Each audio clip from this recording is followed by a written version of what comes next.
Hi friends, ನಮಸ್ತೆ. Geeta Sharvani lifestyle YouTube ಚಾನಲ್ಗೆ ಸ್ವಾಗತ. ನಾನಿವತ್ತು ಈ ಬ್ರಹ್ಮಕಮಲದ ಗಿಡದಲ್ಲಿ ಹೂವು ಮತ್ತು ಮೊಗ್ಗುಗಳ ಬಗ್ಗೆ ತಿಳಿಸ್ಕೊಡ್ತಾ ಇದ್ದೀನಿ. ನೋಡಿ, ಈಗ ನೋಡ್ತಾ ಇರೋದು ಇದು ಇವತ್ತಿನ ರಾತ್ರಿ ಹರಳುತ್ತಾ ಇರೋವಂಥ ಮೊಗ್ಗು. ಈ ಮೊಗ್ಗು ಕೂಡ ಅಷ್ಟೇ ರಾತ್ರಿ ಹರಳುತ್ತೆ. ಇದು ನೋಡಿ, ನಿನ್ನೆ ಹರಳಿರೋದು, ಅಲ್ಲೇ ಬಾಡಿ ಹೋಗಿದೆ.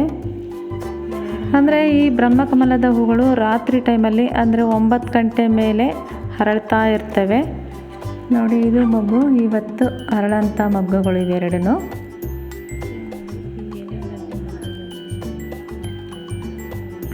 ಇನ್ನು ಈ ಎಲೆಯ ತುದಿಗೆ ನೋಡಿ ಚಿಕ್ಕ ಚಿಕ್ಕ ಮೊಗ್ಗುಗಳು ಹಾಕ್ತಾ ಇದ್ದಾವೆ, ಹುಟ್ಕೊಳ್ತಾ ಇದ್ದಾವೆ.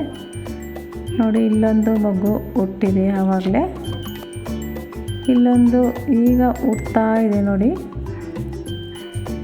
ಈಗ ಚಿಕ್ಕದಾಗಿ ಹುಟ್ತಾ ಇದೆ.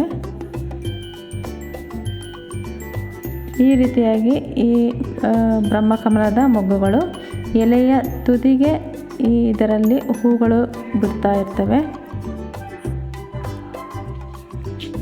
ಈ ಬ್ರಹ್ಮಕಮಲದ ಹೂಗಳು ಹರಳಿದಾಗ ನೋಡುವುದೇ ಒಂದು ಚೆಂದ.